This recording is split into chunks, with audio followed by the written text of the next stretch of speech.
Hello and welcome to the Be Glad movement. My name's Pollyanna and I'm on a mission to bring you as many stories as possible of good coming out of bad and reasons to be glad. And today I'm joined by Brian. Hello, Brian. How you doing? Hey, thank you so much for joining us. I really appreciate it. It's 8 o'clock tonight. It won't be 8 o'clock when I publish this, but I appreciate you giving up your time this evening to talk to me.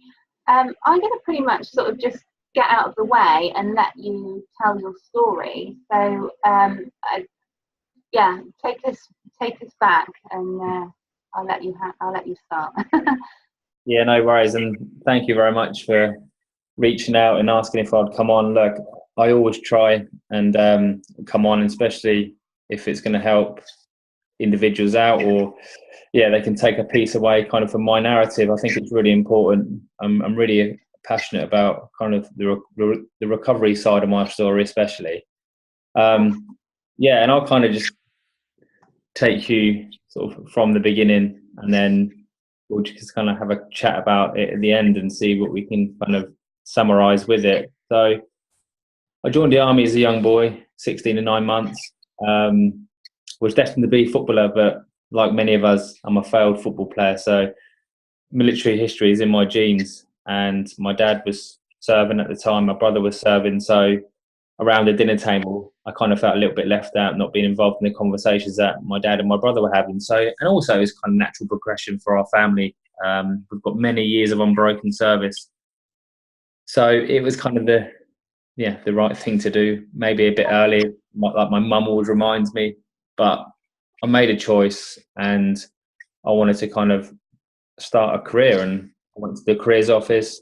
He told me everything I wanted to kind of hear. It was a belonging. I could play my sport. I could travel the world and potentially, defend my country, which I'm overly patriotic and I want to make a difference. So I kind of went off on that journey and started off on like 2 tours of Kosovo, pretty much back to back, really. First tour was 2000, the second tour was kind of later 2001. So we kind of had not even a year off really before we went back out there. But that kind of set the conditions for my soldiering, I think. It How kind of, old are you? I was 18, just turned Oh, 18. yeah. So yeah, I mean, young private soldier, learning my trade on operations really, and that obviously Kosovo had been through a crisis with Serbia and Albania, and there was still a lot of things happening with shallow graves, and it kind of, yeah, I've seen a few things that opened my eyes up even at that sort of young age with searching kind of coffins which had kids in there, and that was kind of a little bit of an eye opener because there was a lot of traffic of weapon systems from the border. So yeah, I mean that kind of opened my eyes a little bit, and but I just thought at the time that was part and parcel of kind of what we were meant to be doing, and just kind of got on with that.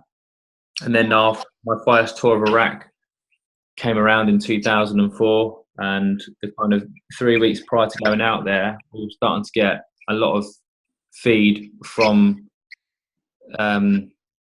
soldiers who were kind of out there already and what they were experiencing. So we knew it had changed from kind of gearing up to go out peacekeeping to probably full on war fighting with the amount of stuff that was being sent down and the information that was being sent down. So we had to kind of, sort of gear up and prepare ourselves for something which, was kind of unexplainable, really. It was like full on as soon as we landed. So my wife Lucy, we were expecting our first baby, and Bailey was born 3 weeks prior to me going out there, and that was my first child. So like many service personnel, I'm not the only person that's gone through that. I was a young 21-year-old new dad, sort of left my son in a Moses basket, kissed him on the forehead and kissed Lucy, and kind of went into the night to meet up with the rest of the battalion ready to go away on operations. And like I said, we landed in country.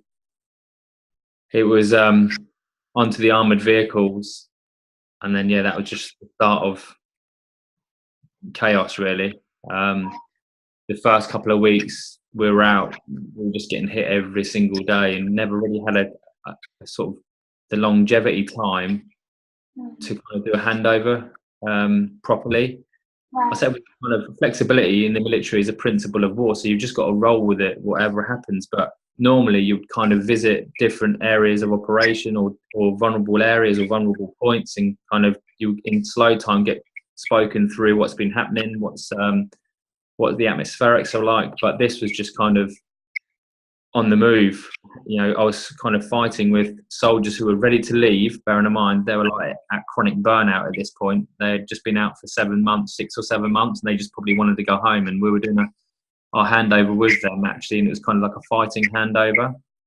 And yeah, like I said, we took 14% casualties in the first kind of few weeks, and it was hard seeing people getting injured and getting hurt, and people who you looked up to and respected also. You haven't got a force field around you. Everyone has got potential to get hurt. Doesn't matter how good you think you are or how well you carry out your drills. It's just sometimes you're just unlucky, and that was happening all around me. Yeah. And the 1st of May, we were kind of doing there was an outstation called Civic House, which was in the middle of Alamara, which is a city, and they were kind of out there as a kind of lone post, and they were getting battered to the point that they were kind of desperate for rations, desperate for ammunition, and we went in there to give a resupply, but we just got a huge ambush had hit us, and 2 rockets come straight through my vehicle, causing obviously carnage in the back. I was in the back of this armoured vehicle, sort of didn't really know what was going on. This like heat blast went through all of us in the back. There was loads of dust and fragments, and I kind of didn't know what was going on really. If I'm honest, I was kind of so disorientated because, like I said, it was dark in the vehicle. There's only a small screen, sort of small bit of glass where you can see out the back of, which was condensation and sand, and yeah, there's a lot of noise and ringing in my ear from the blast, and I thought we actually hit a landmine at first, but it wasn't. It turned out to be 2 rockets come straight through the side of our vehicle and actually caused a lot of damage, which was the first time our armoured had been pierced like that as well. So that also kind of raised a few eyebrows. And yeah, we had the gunner was there was a fire on the left-hand side of the vehicle, and the gunner was burning. My platoon commander was on the floor, unresponsive, not moving. The lad opposite me, Crucifix, had a massive chunk of shrapnel in his nose and just was kind of in battle shock. And Irvin just wanted to get out with his weapon system and have a tear up with the militia. Even though I could hear what was going outside of the vehicle, was just like carnage. And then that was when Johnson Bahari done what he done, and subsequently he got awarded the Victoria Cross later for kind of carrying out his split-second decision making under a lot of pressure. Stuck his head out the turret and or the driver's hatch, and managed to get us back to a safe haven. At that point, yeah, I kind of sort of was, understanding really how long this tour was going to be, if I'm honest. And then I flew back to hospital because my eyes were all fragmented, so I couldn't see, and I was really worried. I think I was going to go blind, so I had to fly back to Shiva, spent some time in Shiva Log Base, which was a logistical in Basra. And then after kind of many conversations, I wanted to get back up with my men because I was still a commander, I was still a leader, so I was desperate to get back up to the front line in Alamara and operate with them. So after kind of a few days, I managed to do that. And then on the 14th of May, 2004, about 14:30 hours, we had a call that would go down and help to Argyll and Southern Highlanders, which is a Scottish regiment that had been ambushed, and they'd taken 2 casualties. So on the way down on Route 6, which is the main supply route from Basra to Alamara to then Baghdad, it's quite a vulnerable route. We were on the way down there to go and help them when we were ambushed again, but this time it was like overly violent, so the whole vehicle had kind of come to a standstill. It was shaking. It was a little bit of confusion initially with the commander and the gunner in the turret, not knowing where they were because they were in this open field dug in, and it was a stronghold, so they started to engage. And then sat in this vehicle, probably 55 degrees, kind of not knowing what was going on outside the vehicle. I knew that we hadn't got to the casualties. I was just waiting, and then the call came, which kind of changed really my life forever. It was to prepare to get out of this armored vehicle and go and launch a full frontal counter attack on this dug-in stronghold. So I actually asked him again, what, you know, I said to him to say that again. He's like, prepare you and your men to get out and counter attack this stronghold. So obviously there's a mixture of emotions, from the adrenaline overtaking to fear, because I'm not going to stand or sit here and speak to you about, I was like this universal soldier which didn't experience any emotion. I mean, what's the point? What's the point? Because I'll be lying. I experienced all sorts of emotion, and I was scared, very scared, and fear. I knew, fear is contagious as well. So I'm a young leader of men at 23. I've got guys in the back of this vehicle who look up to me as their commander and decision maker. So I knew that I couldn't dwell on that kind of fear and kind of create that contagiousness within that vehicle. So I had to use it to the best of effect, and that was to I used it to drag me out of that vehicle, really. And so once I kind of spoke to the boys in the back, told them what was going on, they kind of looked at me with them emoji eyes as well, like this, say, "Are you joking? Can you hear it out there?" And once I was ready, I told the commander, we're ready, and they're going to give us fire support, so they'll suppress that stronghold, and we'll get out and we'll kind of get in behind a little ditch. So at least we can, because at this point, I never knew where the position was because I was in this vehicle and I was overly disorientated.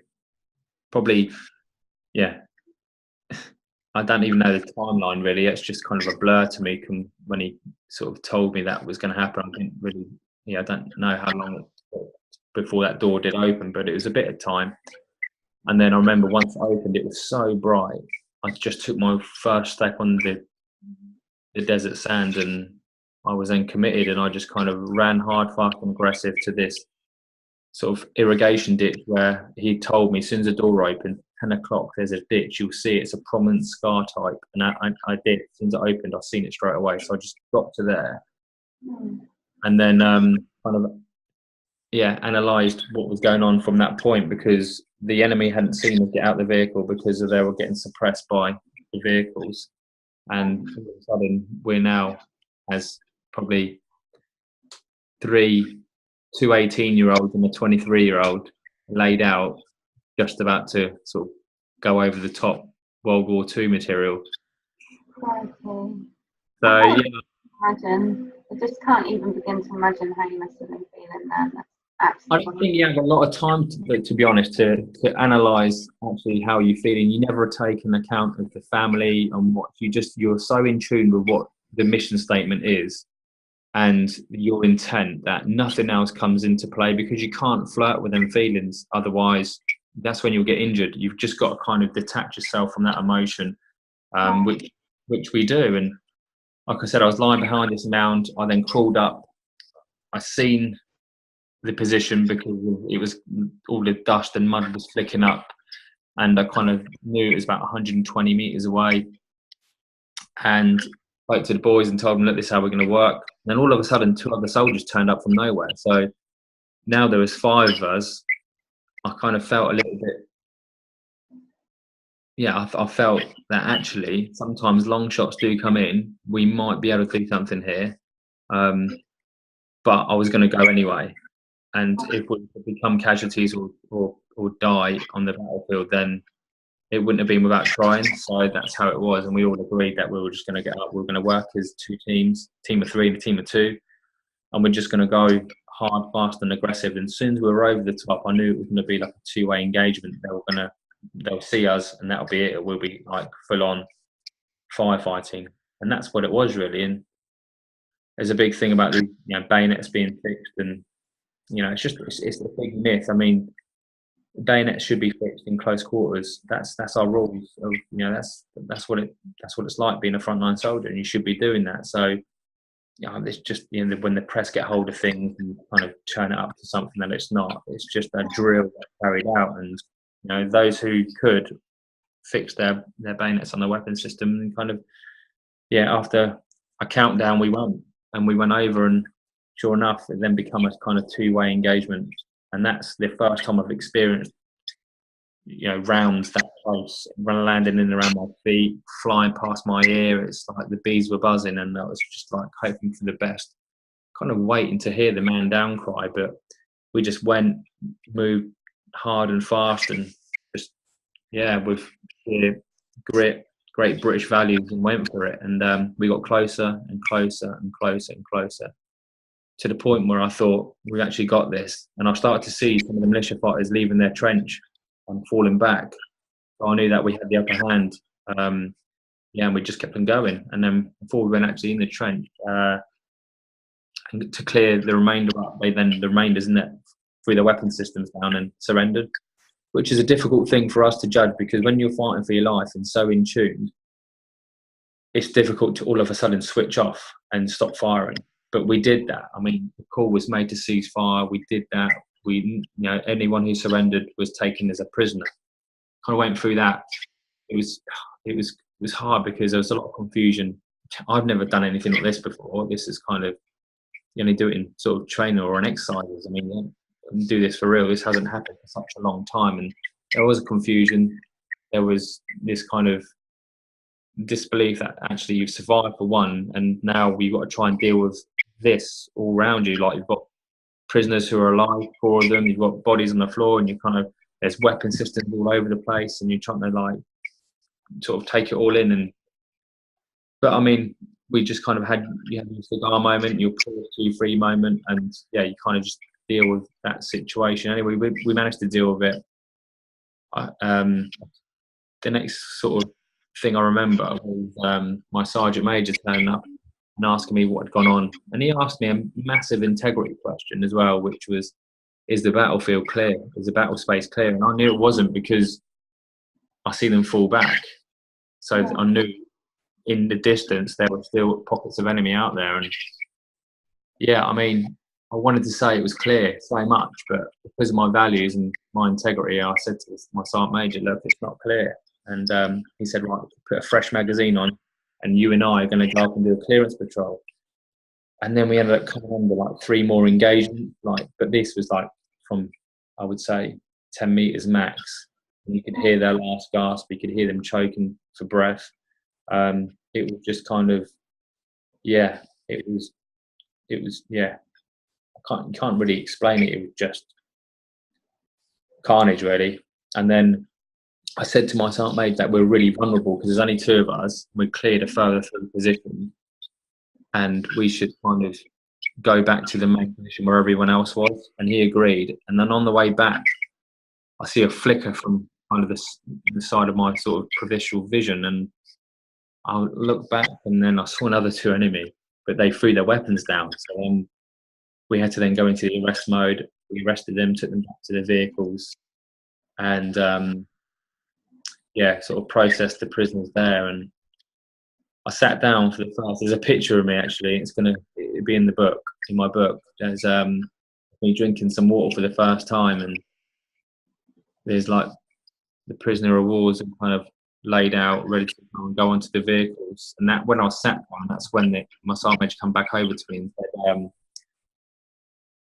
we have to go back and now pick all the enemy dead and load them onto the vehicles. And I was like, it's just horrendous. That was the whole taking someone else's life, whether or not it's enemy. It's a demand in your headspace. Fact, especially when it's close quarters like that. From a distance, it's difficult, but actually when it's hand to hand, it's overly hard. But at that time, I kind of just switched off from it all and did what kind of we were told to do. And going back and recovering these fighters, and these militia fighters who were kind of the same age as me, if not a bit younger.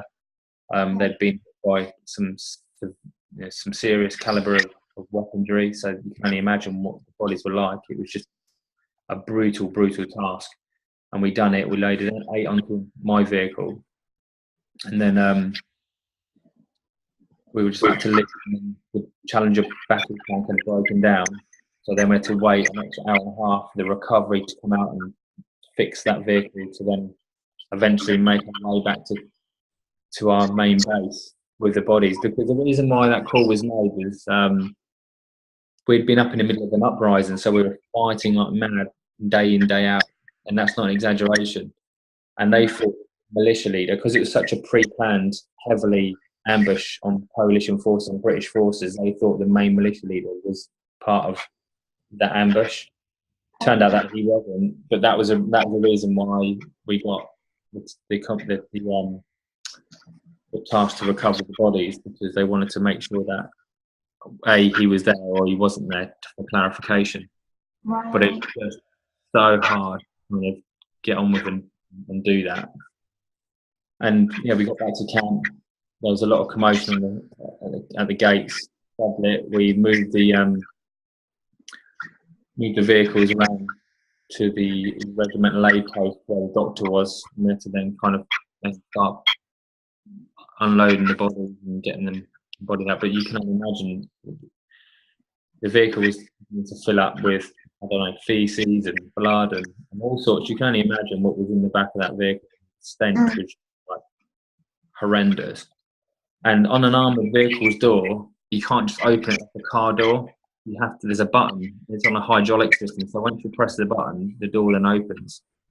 And when we went to press the button, the door wasn't open. And the only other way to open that door is for someone to climb through the turret over the dead bodies and then manually do it in the dark and open that vehicle up. And we sort of played. We drew straws for it, and the driver lost, and it was his task to go through and crawl over the bodies. And I don't know, yeah, he started doing that and started opening the door, and just enough to kind of get a body out sideways when he looked, and one of the enemy who was dead was now sat up upright with his eyes open. He was dead, but he didn't think he was dead. He was screaming, and then he got out of the vehicle and started sprinting away, shouting he's alive. And when we've looked in, he was clearly dead, but he'd been sat upright. You know, that incident alone damaged so much of Taylor, to the point that, you know, he discharged and he's still kind of suffering from that event now. And yeah, so that tour, I mean, I've skimmed over a lot because, one, I don't want to give too much away because my book's out soon. Of course, yeah. And, yeah, it's nice to give you a little bit of a teaser. And then that tour carried on like that. And then I came home about 3 weeks before the finish of that tour, because there was a career course that I had to go on. And I was in Iraq one day. The next day I was walking through my front door with no decompression. Wow. Seeing my son for the first time, who is now, you know, in his buggy. So I left him in a Moses basket, came back, and yeah, I was just like, where's that gone?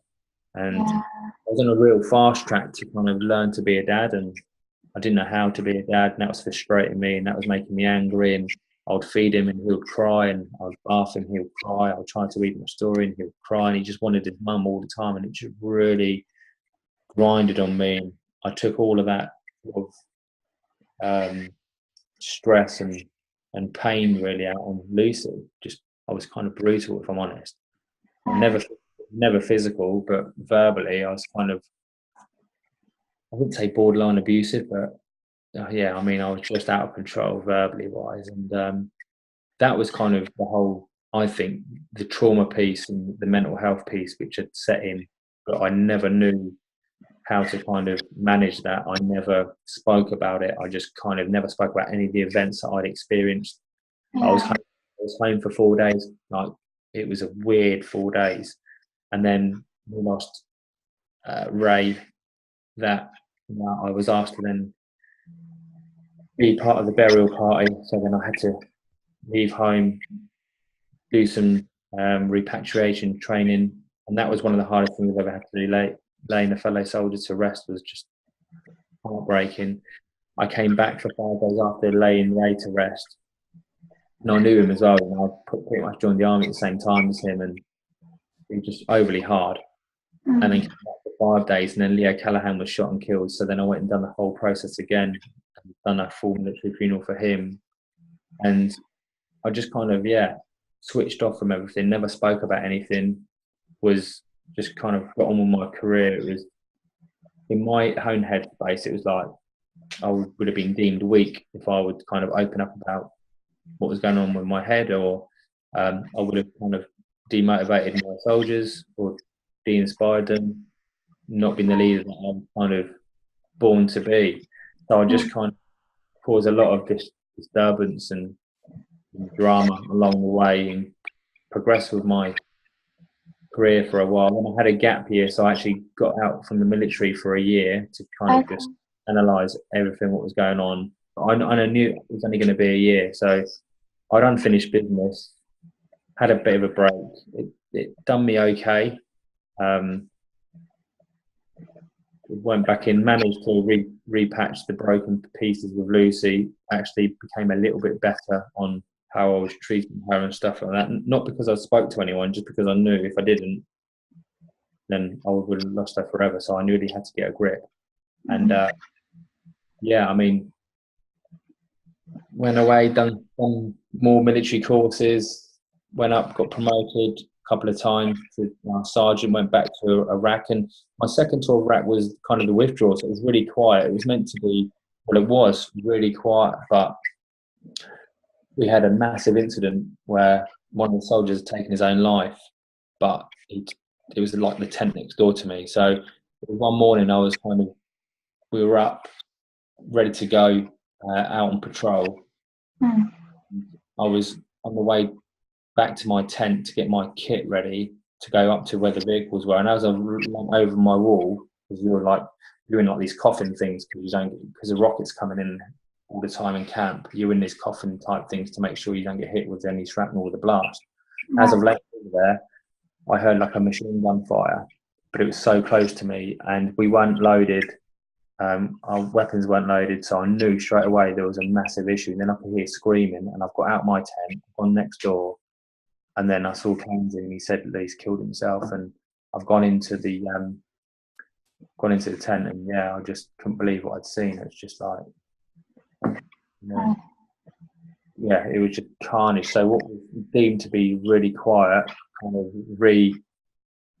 reset off what was going on in my own head. And like I said, it was like loads of scabs all over my head because I wasn't speaking about any situations. I just kind of try to deal with it all myself. And once I seen that, then it kind of scratched off a number of different feelings that I'd gone through in the past, which are now fresh, and now I was thinking about them, and I was like, how do I even deal with this? Yeah. And then kind of in 2009, when I was on my commando course, I then found out that there was going to be a public inquiry launched, and the allegations made against me and my fellow soldiers on the Battle of Danny Boy was murder, mutilation, and mistreatment. And I was like, I couldn't believe it. And that was kind of the way I was told as well by Lucy, sort of telling me that there was a letter with Dor. So I was like, how did they even allow that? Why? I mean, there's 1,005 questions that I was sort of wanted to answer, but no, sorry, your wife told you about that. She got a letter. She opened your letter, and so I said, if there's any letters or anything come through, just open them up. If there's any bills that I need to pay, like my phone bill, whatever, when I'm away on course, just so I don't get caught out. So this letter came through. She opened it up and she was reading it and thinking, what even is this? She knew about the Battle of Danny Boy, not in detail, but she knew about it. But then obviously she started reading, and she read that there's going to be a public inquiry, and the allegations that are set are murder, mutilation, and mistreatment. And then there was kind of another kind of summary paragraph, and I think a date that I was going to go in and speak to whoever it was. So when she told me that, I was halfway through a course. So I was like, I tried to have my course head on, and now I've just found out about this. It was like, oh, I couldn't believe it. Phoned up my regiment, find out what was going on. They said, yeah, we're really sorry that was the way you found out, but it is true, and there is. So they knew about it, but they didn't tell you about it.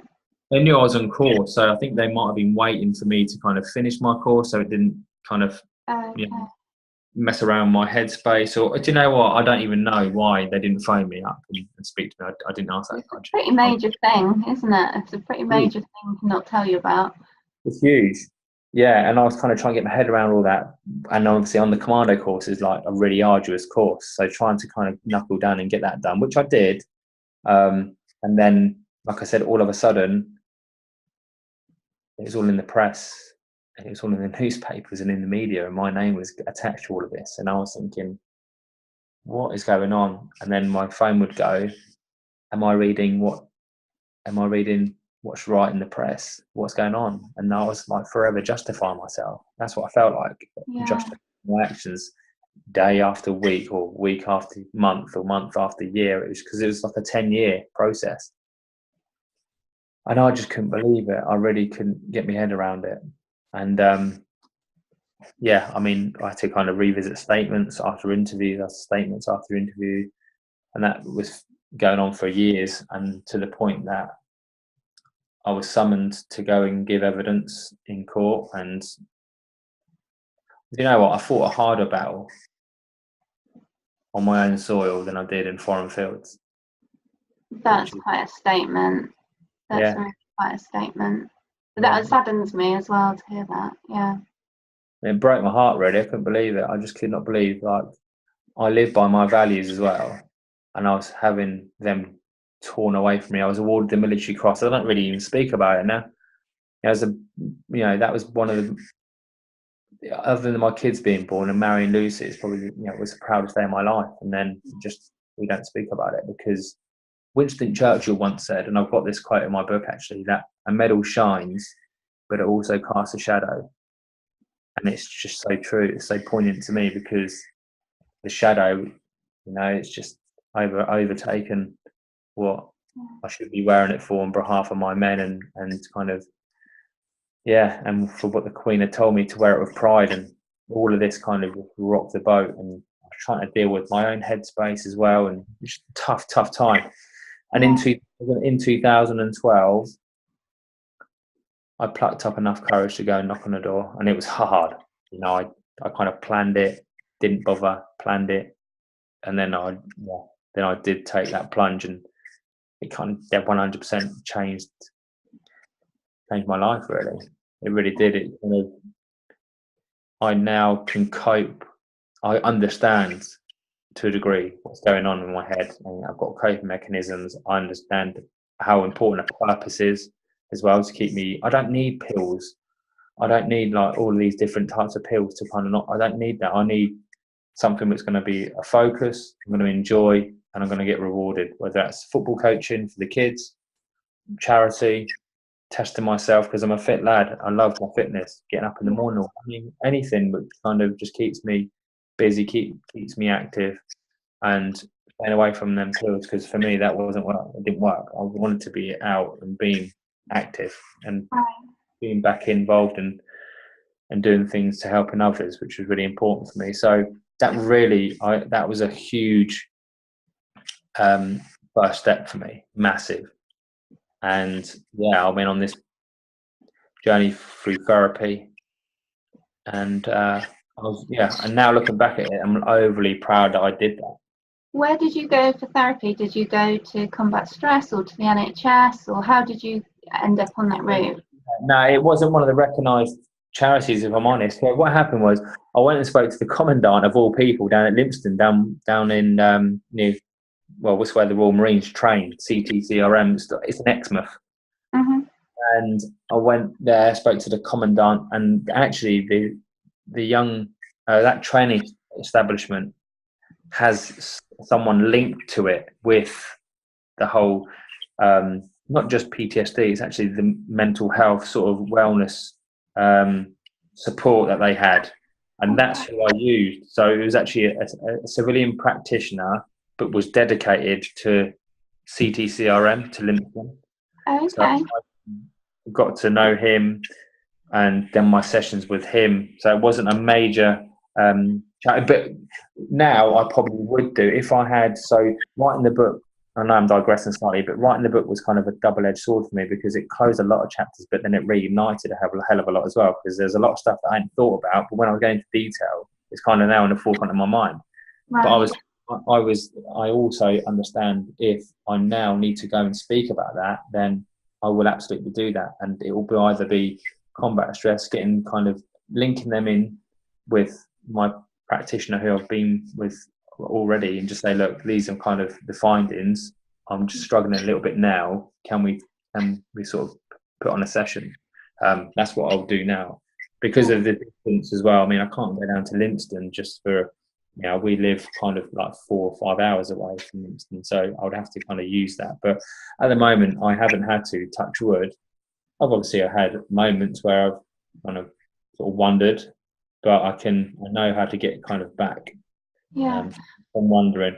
Do you know what I was interested in when you were talking earlier about keeping it all inside and not wanting, but obviously you're trying to protect your men from your own feelings and feeling like you had to stay strong. Yeah. But when you're being trained, when you're going through your training, do you not get any sort of instruction, like, because to me it seems like it would be inevitable that you're going to be under so much stress and be saying such horrific things that it should just be a given that everybody is going to suffer to some degree. It's not natural for humans to watch this kind of stuff happen. So was there no kind of like, you are definitely going to feel like this, you should go and speak to someone, or you should, or did you just choose to ignore that? Or I don't know, how does it pan out? No, actually, it's funny you should say that, because I was speaking to one of the producers from a broadcaster station earlier on, and I had the same conversation, because if I walked through them military gates at 16, 9 months, and weapon training, map reading training, physical training, and mental health training was spoken about, I wouldn't be having this conversation with you, because it will be the norm. It will be because it would have been educated. Where now we've missed. I wouldn't say we've missed the boat completely, but because we weren't educated on battle shock, shell shock, post-traumatic stress, we just kind of never knew how to kind of cope with it. Now there is obviously things in place like trauma risk management and specialists. There's kind of trauma units. There's all sorts of things now, but this kind of come at the back end when it should have been educated when we were young boys, young lads going through. Like I said, mental fitness is just as important as physical fitness, but it was never looked at like that. Right. It was kind of, you're fit. This is your, this is what you're going to get trained in. This is what you're going to be doing. That's how you're going to do it. And then you're going to go to war. You're going to go flat out for the last 15 years of being war fighting, and then come back and try and be normal. I mean, it just, to me, we missed a massive educational process with soldiers walking through. I don't even know if it happens now. It's when soldiers go through their intro week 1, day 1, there should be a mental health piece on battle shock or trauma or anxiety or anything to do with mental health, because I know it's a cliche saying, but there's no health without mental health. I mean, that's the world we're in, and it kind of needs to be spoken about. It has to be spoken about. Yeah. Because even in males, I mean, females absolutely have their statistics, but the males is through the roof, like catastrophic, because we don't talk. Right. We know how to talk. It's difficult. I get it. When you're in a all-male organisation, 800 blokes strong, beating their chest, want to be the best version of themselves, you're competing every day, whether it's running, whether it's weapons firing, whether it's navigation, you're competing because you want to be elite, you want to be the best. All of a sudden, think about opening up about your headspace. Ain't gonna happen. Yeah. Because it's not a conversation that we like having. We don't sit around on our lunch break or when we're waiting to go onto the ranges and talk about our feelings, because it just doesn't happen. Sure. But if it was kind of encouraged while we were younger and in training, that actually you might feel like this, because what we've got now, we've brought in a Falklands veteran who's gone through the kind of the war fighting piece, but actually now what to speak about is the aftermath of that and what that kind of looks like, smells like, and feels like. Yeah. And it's education, isn't it? It's just education, and we haven't had that. And yeah, hopefully, I mean, there is definitely things happening. I mean, they're just the budget, you know, that's definitely progression. £10 million going into being donated to a forces trust. That hasn't ever happened before for veterans, for former servicemen and women. That's never happened before. That's now come out because there is a massive issue on suicide at the moment. Just to sort of, because we've gone on a bit of a wiggly path talking about different stuff, but this is what you're doing now, isn't it? You're campaigning for veterans. So tell us a bit more about that. I mean, I'm not a gold standard by any stretch of imagination, and I can kind of just give give people or give audiences some of my experiences and actually how long it took me to identify that.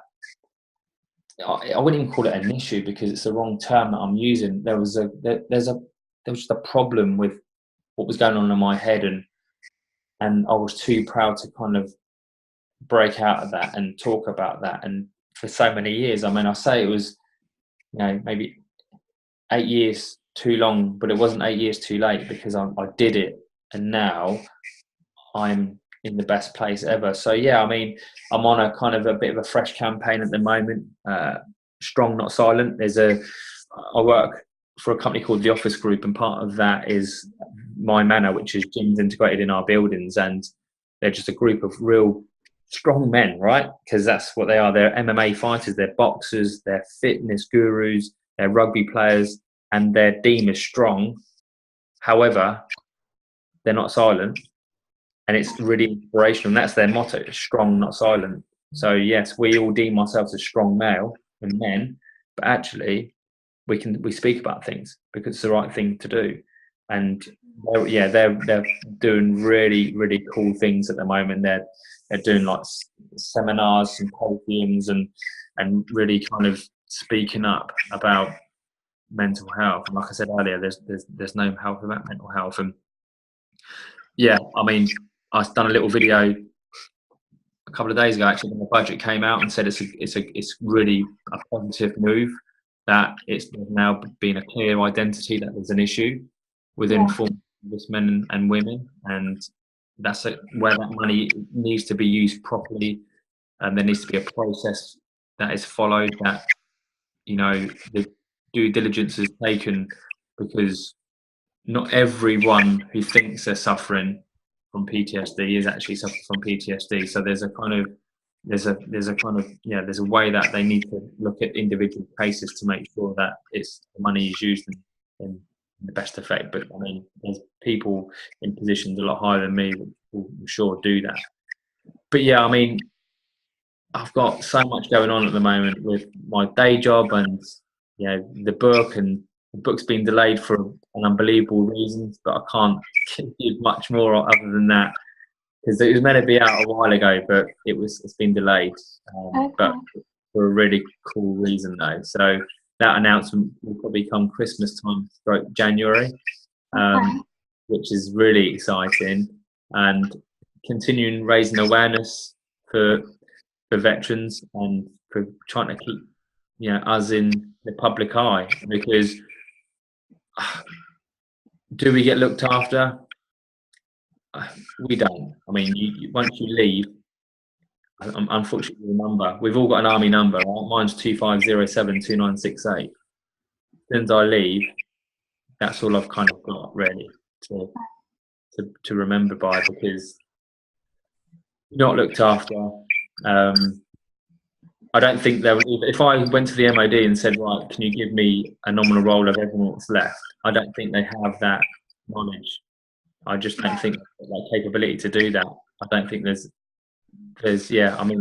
loads that have been missed, and I think it's been identified. Like I said, that's why they're really trying to make a change, and it's down to people like me and other people who can stand up and speak up about, not just criticizing. We've got to grow now from it, right? I mean, we've got to grow. It's got to have that growth. So post-traumatic growth. Actually, I've been lower than a slug belly, but I've now grown out of kind of that, and I've gone on to the first step, second step, third step, and I'm kind of continuing to grow. Whether it be, like I said, coaching, whether it be cycling across America, which we did, whether it be giving back to the community, and keeping veterans' welfare and well-being in the public eye, which I try to do. I think it's very important to keep the campaign and keep them out there. I totally agree, and I think it's almost sad that guys and girls are having to rely on the charities so much, or have been. And you just talked about this cash injection, but I feel there needs to be more to support you when you leave. Even, I mean, you are an extreme case of what you've seen and experienced, but I feel like there's guys that are going in and girls going into the military, and they're living such a different life to an average civilian. It's a very different life where your every move is dictated. You're an institution. You're in that institutionalized bubble.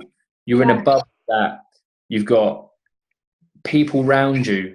When you're feeling down, you've got someone who will come and lift you up. When you're out on the limb, you get someone who will bring you back in off that limb. When you're fighting, someone will take a bullet for you.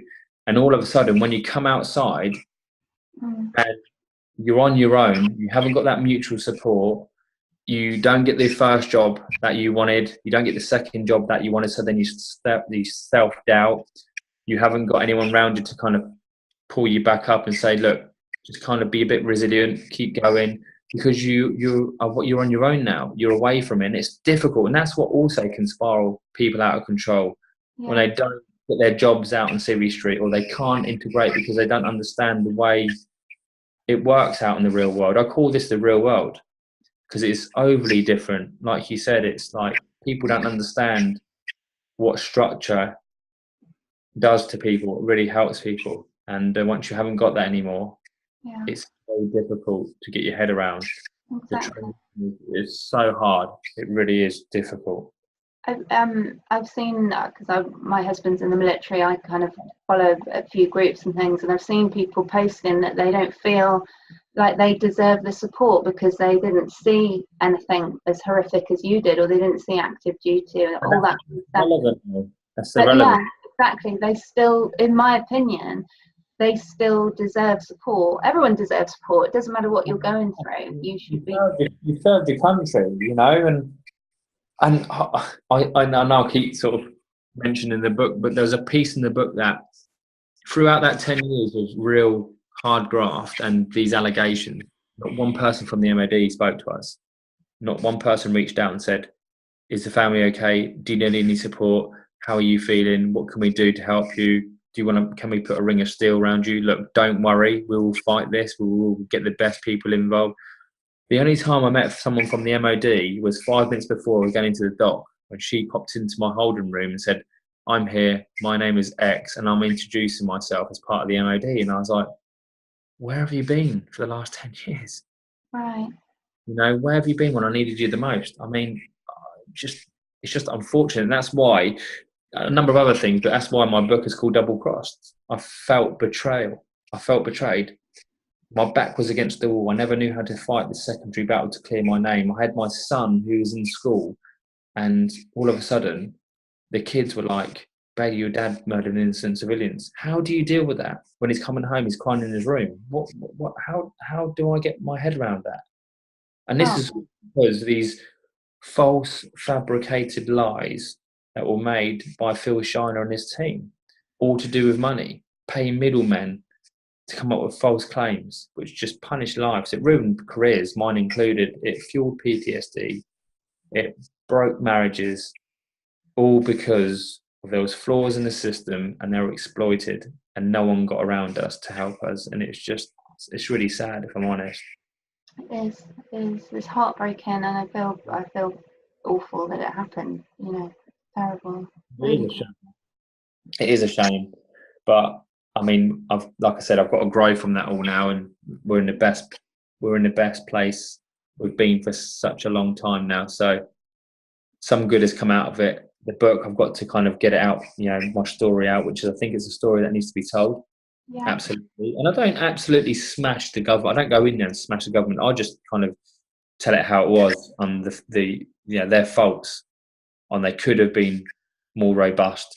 They could have got around us a little bit better. Actually, they could have got around us, from the start, and helped us on that kind of journey instead of just leaving kind of me to, like I said, fight this battle that I wasn't trained to do. I was trained to go to war. I understood how to be an operator. I didn't understand all this stuff happening on my own island. Sure. I didn't know. But on the flip side of it, like I said, there's growth. There's some good coming out of it. I'm doing a lot of speaking engagements from corporate level to sporting level. I went on sort of TV for the World Mental Health Day and spoke about my own sort of progress and a bit about the military piece. So it's good. Life is better. Life is better than what it was anyway a few years ago. Yeah.